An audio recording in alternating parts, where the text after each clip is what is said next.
Hello, my friends. So, do you want to know exactly what to do and what not to do these tax seasons? And here today we have a tax expert that is ready to give you 5 most important tax advices this season.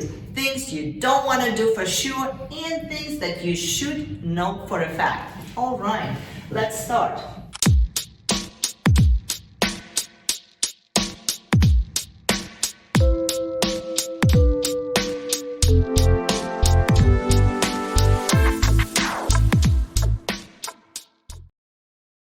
So we are in the middle of the tax season.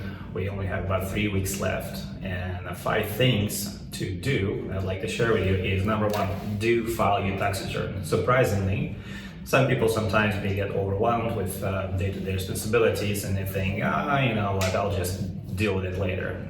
That's a mistake, and the reason why, if you don't file and don't pay, your penalties are going to be 5% a month of the balance due. But if you file but cannot pay, your penalties are 10 times less, only 0.5% a month, which is why it's imperative to file. What about tax extension? Can you do those? Absolutely. Tax extensions are automatic. IRS cannot refuse to extend your tax return for the most part. Don't skip on that. It gives you an extra 6 months to file your tax returns. Thank you. All right, and I have a question for buyers. For example, what our real estate buyers need to know this tax season? Buy low, sell high. It's number 1 priority. Hey, this is my advice all the time. If you ask me, this is what I tell you. Most of the time, challenges we see is people who own the businesses and they're trying to acquire real estate.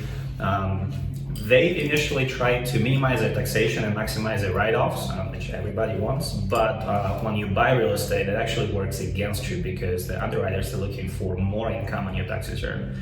So before you buy the real estate, you probably want to work with your accountant proactively just to optimize your tax return, so to find the perfect balance between your tax liability and what you can actually afford in the real estate market. That's a very good advice. What would you recommend to people that write off too much and then they don't have income to qualify for? That's a tough one. And I know a lot of you entrepreneurs are guilty of that because you're all optimizing everything and then everything is written off and supposedly you are making money, but guess what? You can't qualify for that loan that would move you into that next real estate investment property. That is imperative to work with your real estate agent and accountant proactively, way ahead of time. Because while yes, you can amend tax return, you can change things around, but to play with the numbers specifically to qualify for the mortgage, it's not going to look good to IRS or underwriters.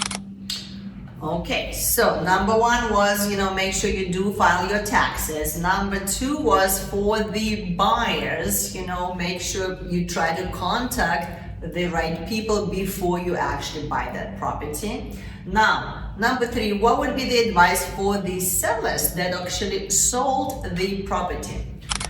2 advices actually. Number 1 is for primary residence sellers. Make sure you own the property for 5 years and you live in that property for at least 2 years, because if you do that, then up to $250,000 if you're single, or $500,000 of gain on the sale of that primary real estate will be excluded from taxation, which is a great vehicle, and you do it every 2-3 years actually.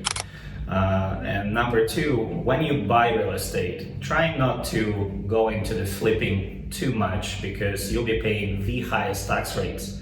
Hold it long term. Make sure you hold that real estate at least for a year and a day. That's when it becomes long-term capital gains, and that's when you pay the least taxes. That's actually a very good point. So question, how much is too much? Too much. I've seen flippers, people who just continually cycle for inventory, they pay more than 50% in federal taxes, self-employment tax and ordinary gain tax, and that hurts. And so how many flips would consider too much? 5 flips a year, more than 5 flips a year, 10 flips a year? It really depends on facts and circumstances, and what matters is also the intent. So if you accidentally flip one house, maybe you can get away with that, or a few houses. But if you engage into this activity with the idea of flipping homes and you do them continuously and regularly, then you become not an investor, you become a dealer, at which point you're not longer investing, you're in business of flipping properties, and that's when you get killed on the taxes. That's a very good point. So what would be the red flag for IRS and advice for our viewers? What are we not supposed to do? Red flag for IRS. IRS have a computers that analyze all the tax returns for different criterias, and that's the best kept secret in the United States of America. If we would have known these formulas, guess what? We would have played them all. Unfortunately, we do not. However, from the experience, what I can tell you is, especially if you're a business owner, investor, be consistent. To IRS, computers, it looks very, very bad when your different business categories jump radically from year to year. Let's say if one year your marketing is $10 and next year your marketing budget is $10,000, something is off. So try to be consistent. Don't go outside of what's acceptable for your business, for your industry, and you're gonna be just fine. Okay guys, I gotta ask, and I'm sorry, I have a burning question. Can you write off a working dog? Because personally, I have a dog that I'm training for protection purposes, and so it helps me with my real estate. I'm training her so she'll be able to accommodate me on showings for my personal protection, and also, for protection when I am whether with clients, showing homes or looking at homes and checking at these properties. How do you write off your working dog? That's a tough sell on the tax returns. I've seen so many Instagram stories. I want to know the truth. Don't you want to know the truth? Comment below, guys, your questions to our CPA expert today to make sure we could get you an answer. And don't forget to subscribe so you could always stay in the know and watch to the end and share. All right, how do we write off the dog? Ironically, there's actually a few ways you can do that. And number one, if that dog is your emotional support animal and it has been prescribed by a doctor and you have all support and paperwork, then you can write them off, but as a personal. Oh, wait. So, and how? What do you write off? Do you write off nutrition, the meals? Pretty much everything. Everything you buy for her? Vet bills, pretty much, yes.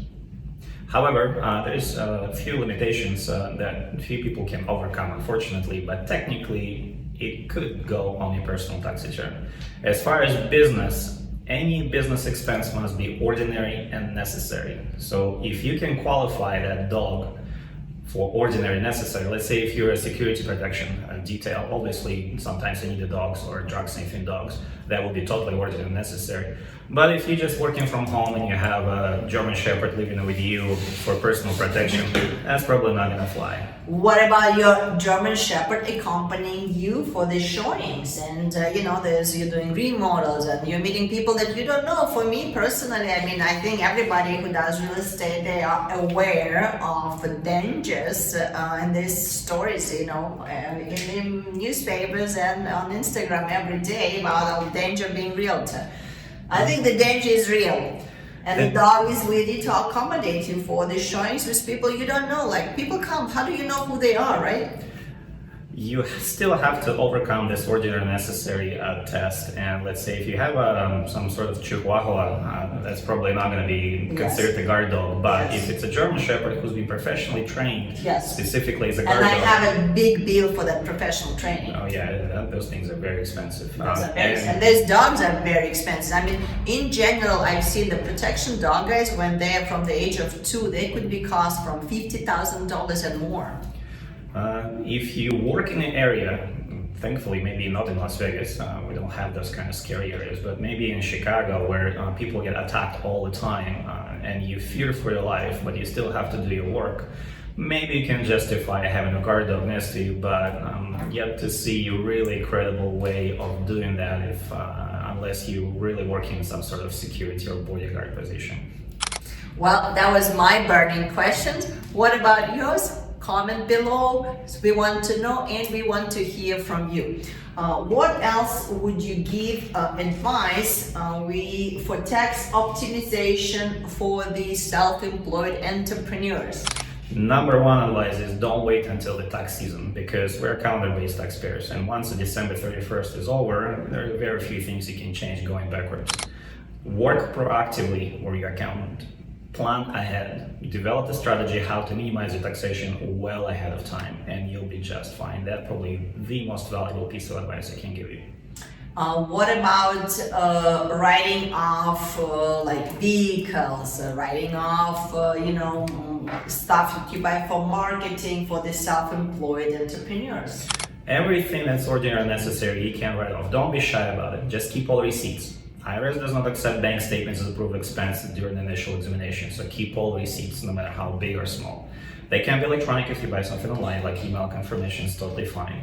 As far as vehicle, I want to use a personal vehicle for business, especially for real estate agents, because you guys travel like crazy around the town. Yeah. Yes, you can write them off. There's a few ways to do that, but either way you go, keep accurate mileage log. Today we all have smartphones in our pockets.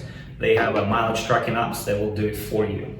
Apps like MyLIQ, probably most popular one, they make it super easy for you, but you have to have that contemporaneous mileage log on you all the time. And it's going to be your best friend because it's not money out of the pocket, but it's a nice solid deduction, especially for real estate agents, that really going to help you to minimize your tax liability. Or, for example, if you're a business owner, it's not actual expense, it's a deduction on the tax return that will be adjusted for a purpose of buying property. And that will, for the mortgage underwriter, actually increase your available income to buy property. All right, well, this is it, my friends. So make sure subscribe, stay tuned for our channel, and we will see you more with another tax advices soon. And watch this next video. Thank you. So you're thinking of buying or selling a home in Las Vegas, Nevada? Go ahead and hit that subscribe button and ring a bell to get notification and be the first one to know about current Las Vegas market conditions. We get calls and texts from people just like you every day looking to make their move to Las Vegas, and we love it. Whether you're thinking of moving in 9 days or 9 months, go ahead, give me a call or a text. Send me an email, comment below, or schedule that Zoom call. I'll be happy to help you make the smooth transition to our city.